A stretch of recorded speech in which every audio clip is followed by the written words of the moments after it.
I'm Jim. And I'm Frank. And I'm Jerry. And this is the JFJ Conspiracy Podcast, where the shop talk is rock. Yep. Episode number 86. Wow. What do you say? Yeah. Yeah, wow is right. You say that every time. I know. Wow. Yeah. So many episodes. There's really not that many episodes. Yeah, it's a lot of weeks, but not a lot of It's episodes. a lot of weeks. Yeah. That's all right. It's over 3 years, guys. Yeah. And change. Yeah. Right off the bat, what I want to do tonight is I want to hand it over to Jim. I want you to talk about that little project you're working on, because if you follow our Facebook page, you saw we shared another podcast you're working on. I think it's important that as many people as possible check it out and get you guys some exposure. So take it away.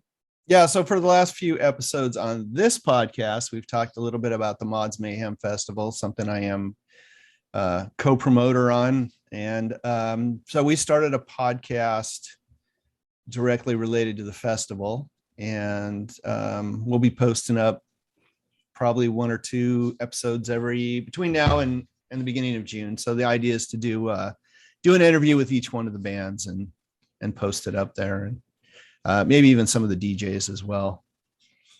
Cool. Groovy. And the name of the podcast is The Mods Mayhem Podcast. And we will put the link in our page here on YouTube when we post this up so people can check it out. And the first episode's up. It's an interview that my partner Kurt and I did with Liz Pepin. Fascinating woman. She's now a documentary filmmaker. She makes films about women who surf. And she's also written a couple books. Back when she was just, I think, a freshman in college, she started a magazine called Wham, which was a fanzine dedicated to the mod scene up there. And crazy story. Like, she was just this, I think she said she was like 19 or 20 or something, and got an interview with Pete Townsend. And it was all pre-internet, right? So she just wrote Pete a letter and said, "Hey, we run this little fanzine out in California. Would you be willing to have an interview?" And he wrote back. Mm-hmm. And so she wrote back, sent all the questions to him, and he wrote it all out and sent it back to her. And I just thought, man, Pete's a cool guy. Yes, right. He is. I'm cranky as heck, right? But gosh darn it. As we grow older, who takes the time to do that? That's just crazy, right? But she had some wild stories, and about promoting shows. She ran a record label. She just did a whole bunch of just a DIY goddess, I guess you'd call her. It always amazes me, and we were kind of talking about this earlier, Jim. When people, especially in the arts, when they have a passion for something, time and age means nothing. They live it, they love it, and that becomes their life. No matter what else they're doing to pay the bills, some people can make this passion never go away. And it's amazing that in watching the podcast, she's still loving what she's doing and what she did. And it's a fun interview. Yeah, she's extremely interesting, and she's going to bring a lot to the table. So we're doing a sort of a I don't know what you call a round table. We're doing a panel discussion on Sunday, the last day of the festival at the Redwood Bar, and she's going to be the moderator for the panel. So how cool!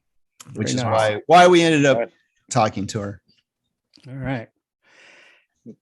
Hey guys, last episode I played a riff for you, and you and a few other people emailed me and said it's kind of low. I couldn't get it. I don't know what it is. I'm not going to play it again because it takes too long to actually get to the song. But it was Black Sabbath's song, "Children of the Grave." Children of the Grave, yeah. Right.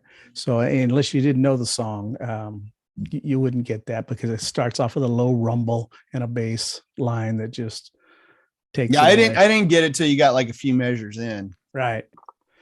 Well, I'm going to play one that today on episode 86 that I think even Jerry will get this one. Now, don't say anything. That's right. And it goes something like this.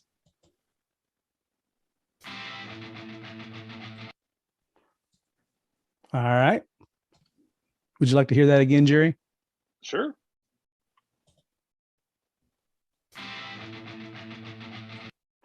All right. We know. I feel like loved Jim. I loved this record when it Yes. came out. Yeah. This is Went and saw him right after that. yeah.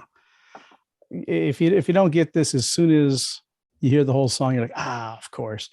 And I know our buddy Greg L, he's going to get it, and he's going to mark it right down in the comment section. He's always on top. He should have been on Name That Tune. He's so good at this stuff. Absolutely. Greg L's on top. Yep.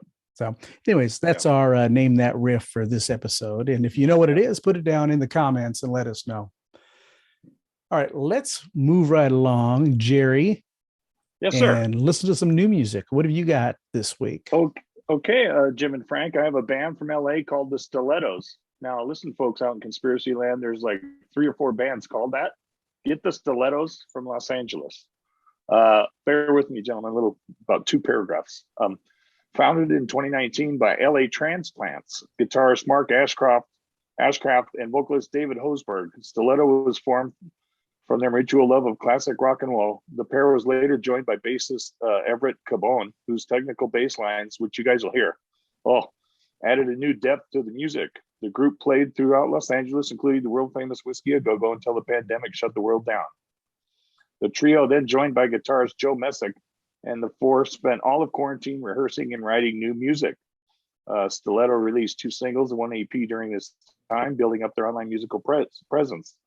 The group was later joined by drummer Raymond Mo Gonzalez, whose thunderous rhythm is heard on their latest single, Drunk Enough to Love Me, which Frank is going to play on the show, folks. The band continues on today, doing everything they can to bring rock and roll back to Los Angeles. And again, David, it's H-O-S, so I don't know if it's Hosberg. But thank you, David, for getting back to us on the show. And again, Drunk Enough to Love Me from Stiletto from Los Angeles. Thank you, Frank and Jim.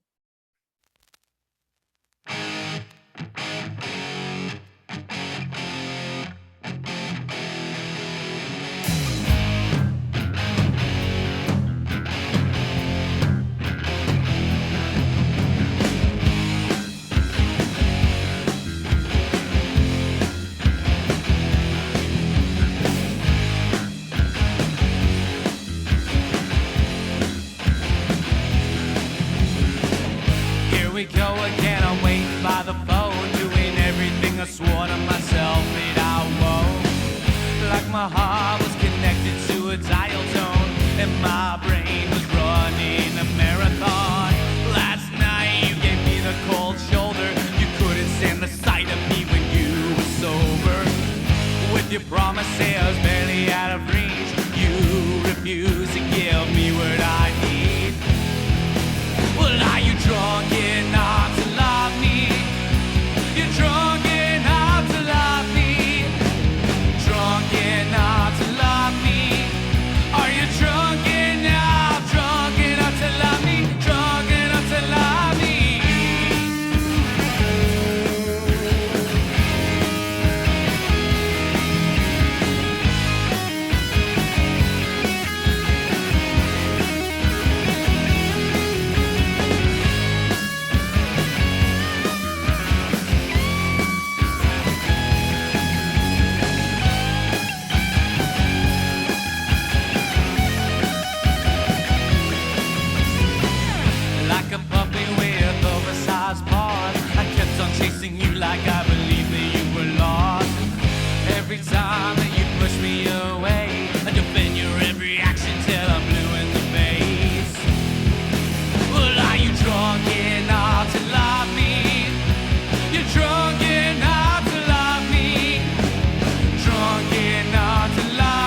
And there's Stiletto with Drunk Enough to Love Me.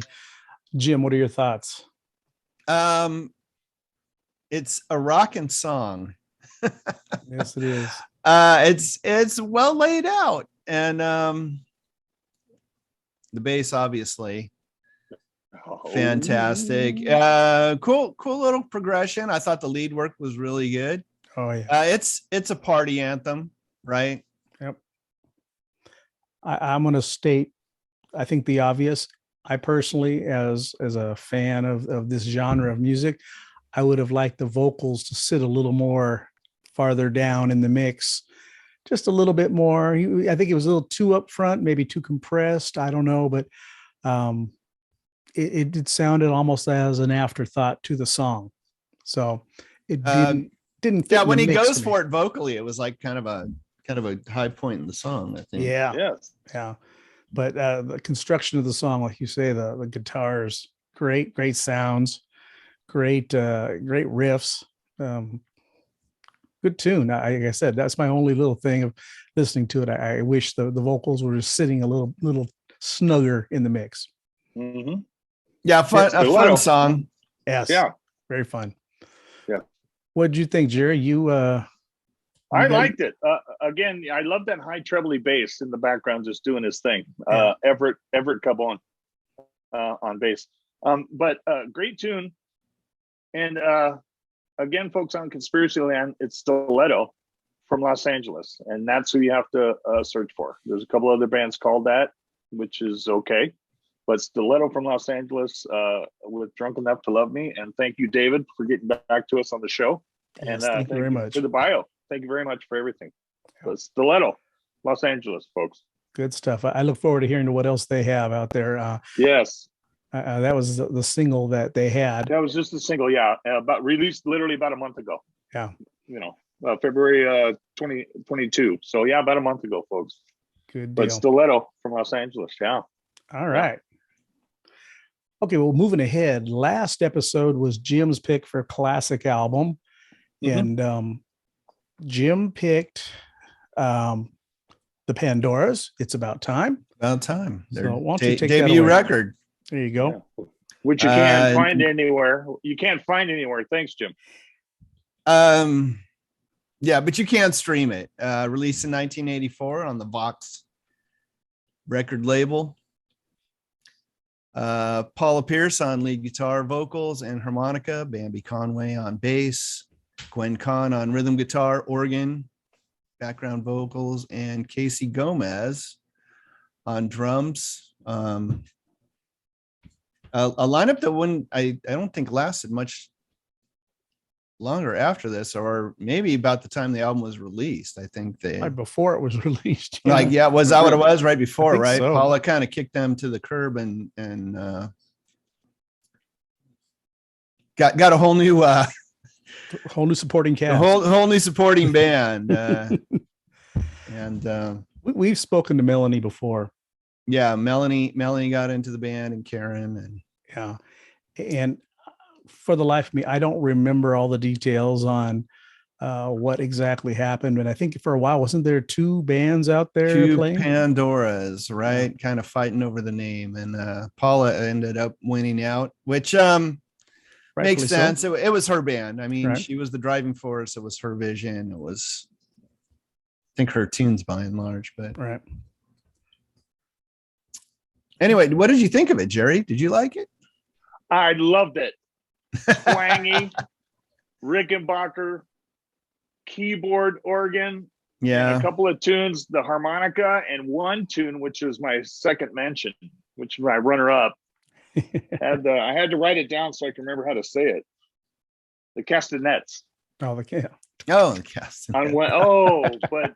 But this is Jim. What a pick! This is raw. This is Rickenbacker. This is it's so cool, pure, so cool record. Yes, I love it. And like you listen to a couple of songs and it sounds very like a product of the 60s. You would have thought it was the 60s. Exactly. That was what I was going to say. Yeah, everything. No, I just yeah. I really liked it. Yeah. Now, I meant to tell you, I sent Jerry the link for the full album on YouTube, and not It got long removed. after that, it got removed. Yeah. Oh, no joke. No, so you have to, if you don't have the album or the CD, you would have to go Yeah. online and play each song individually. I just listened to Yes. it on YouTube today. Yeah, the whole album at once. The Yeah. album? Yeah, I couldn't find it. You're kidding. No, it wasn't everything. There were a Right. couple songs that, No, there's 2 missing. yeah. And I have my notes, and like Frank said, I'm glad I listened to it before. I took my notes before, Right. but then right before the show came up, I did a refresher like Sunday Mhm. evening. I think I got in the mood to some Pandoras, and it's like this link has expired or no longer available. Yeah, it I was removed. able to get 10 Yeah. out of the 11 songs. Yeah. And I was going to ask you about your album that you have, Jim. Yeah. Once we talk about the songs and our picks, I want to ask you about that because I have a newer version of colored vinyl of the album. Oh. And I think it's it might be different. I'm not sure. Oh. Anyways, saying that, what was your favorite pick, Jim? My favorite pick was Cry on My Own. Did not you get the Jerry Tron loaded Yeah, up there? hang on. I need to enable the tech. Yeah, I know that But takes for a minute. Jim, Oh, this I was- like that sort of lover's lament. Right. It's To- a to little me- sweet on the vocal. and To that's me, I funny. think, to me, for Jim, the easiest tune Oh, he's was, not far. Yeah. was James. Oh, Yeah, too easy. That was too easy. I mean, hold on a second, Jerry. yes, Is sir. that the shortest song on the record? Actually, I believe. Now, Jaime, this may be why you picked it. I believe every tune on this album is under 3. They're 2 and 3 minute long songs. And if, Yeah. if Yeah, not, I don't there's think there's one, anything that's too much longer over 3. I almost went to the shortest one. Sometimes I do that. Well, But that's then that's go- why I said that, because I know one of I them's go, like right James. about I 2 go- minutes, I think. No, yeah, James, that was easy. All right. Well, the song I picked, I'm not sure it was on the original release. I know it was on the single that I bought, but then when I bought the colored version, it's purple vinyl. It's Vox, the whole bit, but it has the hump on it, and I don't know if that's on the original record or not. Is Might that the check question you were going to ask me? That was what I was going to ask you. 2 minutes long, so I think it's one of my Last- favorite songs. I got last song on side 6 for the hump. Okay, I mean, excuse me, last song on side 1. on side 1. Okay, Number that's six the song. re-release Yeah, number six version, I song. believe. I could think be you're wrong. right. I could be wrong, but that was my favorite song, The Hump. I kind of thought that was going to be Jerry's song, although it's not the one I picked for him, and Ah. I don't think it was the one it's not the one I picked for you, Frank. No. No, it's not the one I picked for Frank. Well, As soon on the as I heard Jerry it, I go, Tron, what did yeah. you pick for me, Jerry? What did I pick for you? Oh, there's Jerry first. Oh, Yep. I live my life. Very good. Yeah. that's what our I Frank. said too. I live my life. Yeah. Yeah, you're kidding, Jim. No. All right. I love this show where I have no idea what's going on, and then I cross modulate with you guys. I love it. All right, So, Jerry. yeah, what- that's our Frank. I live my life. There you go. And that was in the running, of course. What was your favorite song, Jerry? I want to thank Jim personally for this because I went through it 3 times and then I did my refresher Sunday night. But right out of the gate, first tune, Yeah. It's About Time. That's My what I head said. Exploded. My head exploded with Rickenbacker. There I you knew go. I knew as soon as he heard that jingly guitar, I was like, Yeah. Jerry's in. Jim, you ain't kidding. It just ain't true. It That's just what I ain't true. figured. Ah, not bad though, guys. But Jim, as soon as that came on, I was like 8 seconds in, going, oh yeah, If you like the 60s sound and the it's great. the vocals are what they are as far as the harmonizing and everything, it is very garage rock. They are true to that. That's for sure. But they're good. They're Yeah. good musicians. But They're- some of that they're- stuff Mm. you could take right to the beach and see them playing on a Frankie and Annette show. It's just Yeah, that's funny. That was my honorable mention. Frank was I even wrote Frankie and Annette. What's the Haunted Beach Party? on a beach party. Yep. And that's the one with the castanets that I had to write down because I couldn't remember how to pronounce it. But yeah, that was my cover honorable song, mention. I think. But yeah, I think somebody else did that. But yeah, Frankie and Annette. I thought the same thing. That's Frank. great. Yes. All right. Well, the next pick will be mine, and I'll reveal that in a little bit. But right now, I've got a treat for you guys. An artist by the name of Eytan Mirsky, and he's got an new album out called "Lord Have Mirsky." And love that. Yes, I love that. Let me give you a little. This guy has got a laundry list of accolades, and I want to share some of them with you. Mm-hmm. He had a song featured in American Splendor, the movie, also in The Tower of Steve, if you recall that movie. A couple other movies that I'm not familiar with. He was the assistant sound editor on What's Eating Gilbert Grape, Carlito's Way, and Bonfire of the Vanities. And he was in charge of sound effects, or worked with sound effects on Chicago and the Bonfire Vanities. All right. In 1988, he was a second place winner on Jeopardy. Oh, wow. Come on. Right? Love that. And when you listen to these lyrics and how absolutely brilliant they are, you understand this man he's just brilliant, just brilliant. He's not us. He is not us. This is why I like him so much. He is just blew me away. Show. I mean. From 1996 to 2022, he's put out 8 albums. They're all on Bandcamp. You can check them out. My gosh. The song I'm going to play for you is called "You're Getting It On Me." It came out in March of this year. And this is Eytan Mirsky. And by the way, Ronnie Barnett and I will be interviewing him in the very near future also. Oh, great. Looking forward to that. But this is "You're Getting It On Me." You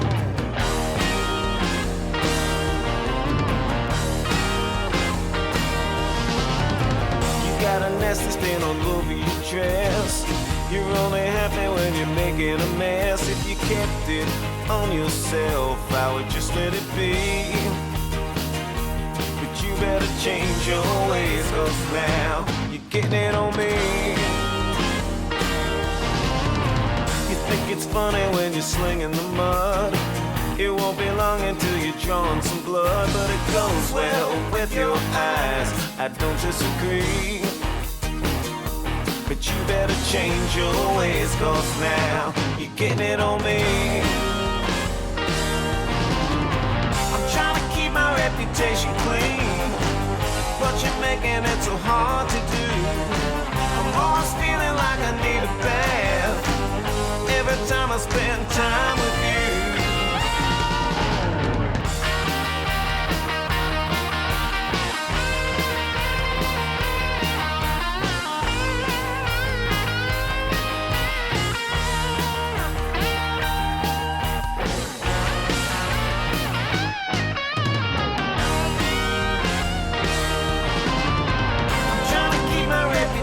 Clean, but you're making it so hard to do. I'm always feeling like I need a bath every time I spend time with you. You got an ugly way of dishing the dirt. You say you don't mind if some gets on your shirt, and you don't care who you hurt, just as long as you're free. But you better change your ways, 'cause now you're getting it on me. You're getting it on me. You're getting it on me. You're getting it on me.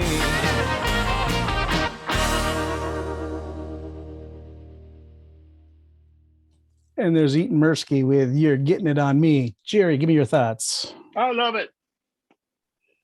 No matter what tracks, studio, if he was at 8-track, 4-track, 16, 32, 64, 128, it's all full.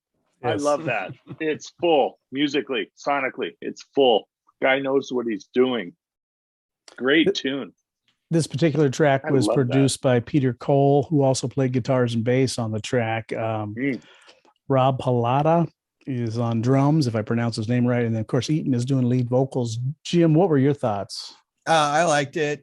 It's really good power pop. I mean, it's a well-crafted song. It's nicely done. well engineered. I liked the guitar tones. I thought it worked well together. Oh yeah. Great, Frank. Yeah. Nice find. The new CD, yeah, and we thank Ronnie Barnett for that, of course. Thanks, Ronnie Barnett. Thanks, Ronnie. He introduced us on Facebook. We chatted for a while, and like I said, we're going to do an interview with him. He's out there now promoting his new CD. You can get it on Bandcamp. Tell him we sent you his way. 10 tracks on this CD, and every one of them is better than the next. Just good stuff all the way around. Eytan Mirsky with Lord Have Mirsky. And I'm a little jealous because I always thought like being a sound effects artist would be like a really cool job. So yeah, see, well, that's one of the things when I get a chance to interview him, I want to ask again. He lives in New York, and he's on the East Coast, and he that's where he was working, I guess, when he got these gigs. I'm not sure, but these are some questions I have for him. Because a dream of mine, one song in a movie, just one movie. I'd go for a college, art film at this point, but it'd be great to have a tune in a movie. Who you need to talk to? Yeah. Mr. Stephen Wesley Giles. Oh, very good. He gets stuff placed on television all the time and probably in film as well. Nice. Yeah. I'll be emailing him later. That's for sure. Yeah. All right. Moving right along. What I'm going to do is I'm going to go ahead and let you know the classic album I'm picking for the next episode. Now, I don't have it with me because I couldn't dig out my CDs, but we're going to go back to 1971 and we're going to check out The Doors with LA Woman. What? Oh, Yes. So that's The Doors with LA Woman, 1971. That'll be our next album, classic album to review. I'm trying to think if I even have that. I don't have the album. I have it on CD. Never had any Doors on vinyl. Well, I do have Doors on vinyl. I just don't know that I have LA Woman. Yeah. Well, since I'm digital, guys, and I like to do the Bluetooth. Boopity boopity boo. Now, hang on, guy. I have every Doors album, studio album released in order. Very good. Digital. Yes. And did you guys know? Well, la ti da. Well, hang on, because I just do this. And I know. Their debut. It's what makes you better than us. Oh no, that'll never happen, guys. You guys are heavy hitters. I'm the guy that drags the field after the baseball game, and then you start a new game. But I found this out after I bought the entire thing. Did you guys know they released 2 studio albums after Jim Morrison passed away? I believe so. Yeah. With whoever singing, Krieger, whoever. But I didn't know that. You know how they got me to buy it? You want to buy all of this? You got to buy these 2. Gotcha. And I did it. Now, I'm not saying I listened to them, but my thing is, guys, I can go right to the Doors digital and get my Jones on. But I didn't know they did 2 studio albums after Jim Morrison passed away. I didn't know that. They're probably still under contract, man. They don't care if somebody died. Your singers, but you're singing. Yeah, good point. You owe us money. Right. But our singer died. You sing. Yeah, I think they were planning on trying to move ahead anyways. LSD will do that to you. It is what it is. Yeah. But I mean, I had no idea there was 2 official Doors studio albums released after he passed away. Wow. I was unaware of that. Yes. That's crazy. I only know the hits, whatever Jim Morrison sang on. Yeah. Well, you're right. I guarantee you LA Woman is on the album LA Woman. So you will have at least one hit. And I think Riders on the Storm is on the end. Which I believe is my favorite. Yeah. But I'll re-listen, guys. Yeah, it's a 7 or 8 minute song. Jim won't care for that. So. Well, unless he just takes it in like 2.5 minute increments. So the first 2.5 minutes, Jim, will be the rainstorm. And then go take a break. Yeah. There you go. You don't count that part. All right. Jim, you got some music for us tonight. What do you got? I do. I have a band called The Gentle Cycle. This is brand new from them. Sophomore release from the band. It's been 5 years since their first album. But this is the work of Derek C., who is guitarist and vocalist, and drummer and engineer Roger Brogan. And this new album is called Landslide Eyes. It's 14 songs woven together into 2 continuous tracks. Oh my. Like one for each side of the album, right? So it's on vinyl. But it's meant to be kind of listened to as an album experience. Yeah. And Derek said he wanted to make a record that was like an album from 1969 to 1973 era. Quadrophenia. And check this out. So they recorded this on a Tascam 388 analog tape machine. Cool. Before COVID, but then couldn't work on it together after COVID. Right. So they had to digitize the tracks and then email them back and forth as a way to sort of finish it. But Frank, I think you've already listened to it, right? Yep. And I think they hit exactly what they were searching for sound wise.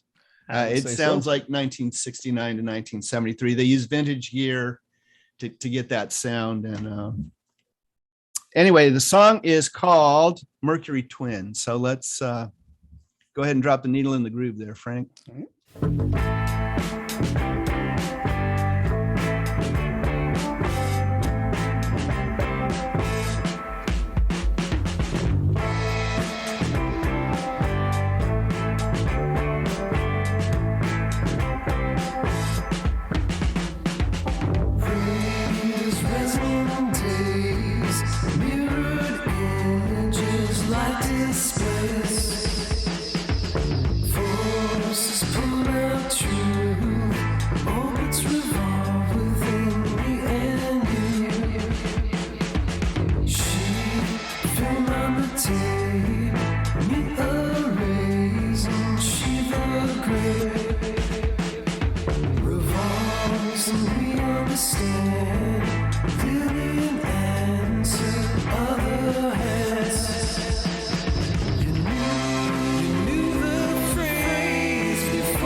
Reflections, lectures, decipheration, focus, grace. When the king carries on, moments falls, glances falls. On the days, short smiles, shaking strides, talking dry. Moments of glance. Stop the clock, you'll keep alive.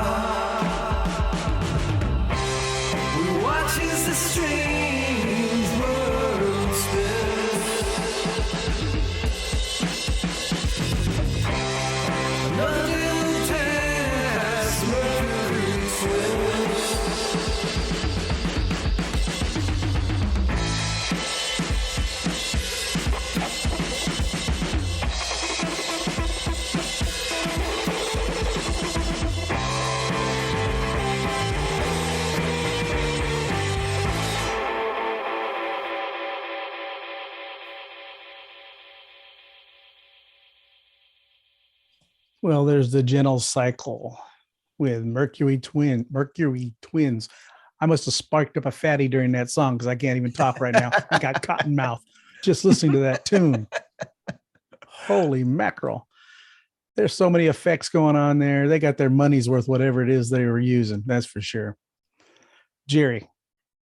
So he don't even know the song's over. That's how good it was. He's under Very the influence. shagadelic, baby. Very shagadelic. Oh. Loved it. Yeah. Love that. Wow. Jerry was just talking nonstop about how much he loved the instrumentation while we're listening to the song. Yeah. I'd just love that to do that these days. You know, just just takes you back into an era. You know. Yep. Well done. I love that. You know what I started thinking was, remember on KLOS, I think it was maybe Jim Ladd that used to do it. He used to do that show called Headsets. Where they used to do music specifically to listen to. Lots of Pink Floyd. And headphones, right? Oh, I bet, thought, yeah. No wonder Jerry's loving this because he's listening to it through headphones. Man, I would love to see the list of actual effects they use. I heard a flange in there. I heard all kinds of reverb. I heard some delay going on. You name it. It's like they had a kitchen sink and they said, throw this shit in there too. And it just, fill it up. Yeah, that was good. But that was neat. Sounds great though. I mean, it like works. Well, you know why? Again, absolutely. I've said this several times, usually about the best songs we have on this show. Just like our buddy Eytan Mirsky, there's a place for everything. Everything's in its place. Yeah, right. There's nothing fighting for space. Nothing's wasted. There's no wasted movement. Yeah. I mean, well, you say it's a lot, but when it's finished product, it works. Yeah. Oh yeah. It's not overdone. It's just enough. Just enough. It's done. It's done. Yeah. Curious to hear what the rest of nicely. the album sounds like. Yeah. You know. Good stuff. Well, I think we had 3 decent amount of variety on this episode. I would say so. Yeah, I would agree. Yeah, and you should check them all out on Bandcamp. Stiletto, Eytan Mirsky, and the Gentle Cycle, all available, ready to be listened to. Yep. Don't let anybody tell you there's no music out there, like Jerry says all the time. That's right, folks. So much good music out there. You just got to be willing to sit down and search for it. Yep. And now with things maybe opening up a little bit more and more. Yes, they are, guys. Check out your local bar, pub, restaurant, whatever. When the live music starts up again, you might surprise yourself. And go to the Mods Mayhem Festival. There's an idea. You can buy a 3-day pass too. Yeah. Heck yeah. There's only a precious few of those even left. I was gonna say it's been a bit. They might be used up, Jim. But folks, Mods Mayhem. Yep.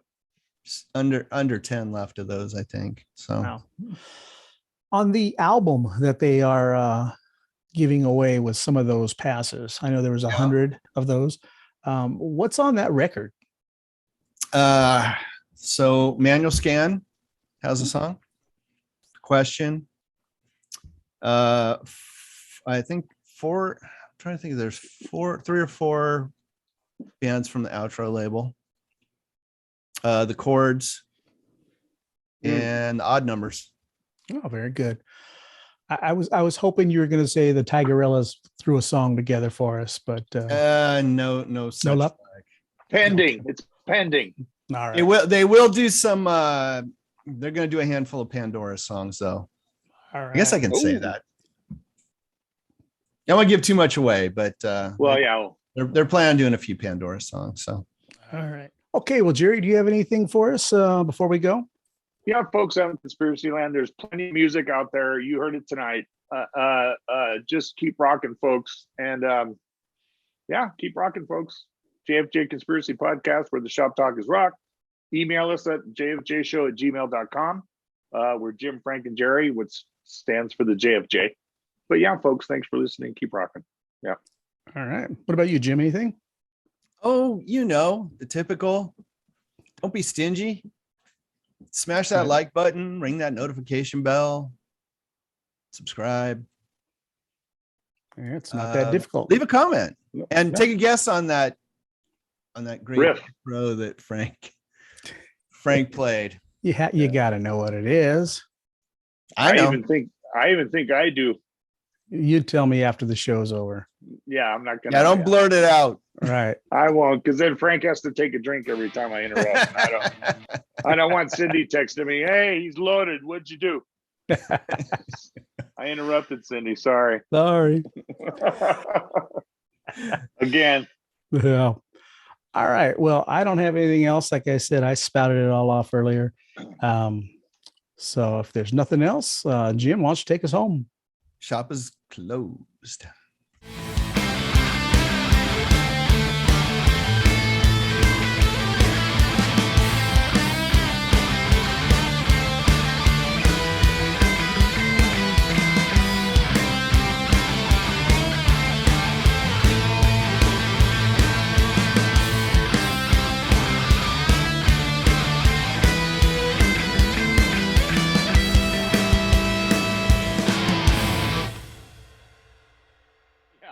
Let's bring it back here. Yeah. We'll wait All till right. you're done, Frank. You still got more. You probably didn't clean the seeds out of it this time. It gets a little harsh. It's coffee grounds is what it was. The coffee grounds got me. Don't smoke the seeds. Jim. They give you cancer. Hey, Jim, coffee grounds. Yeah. All right.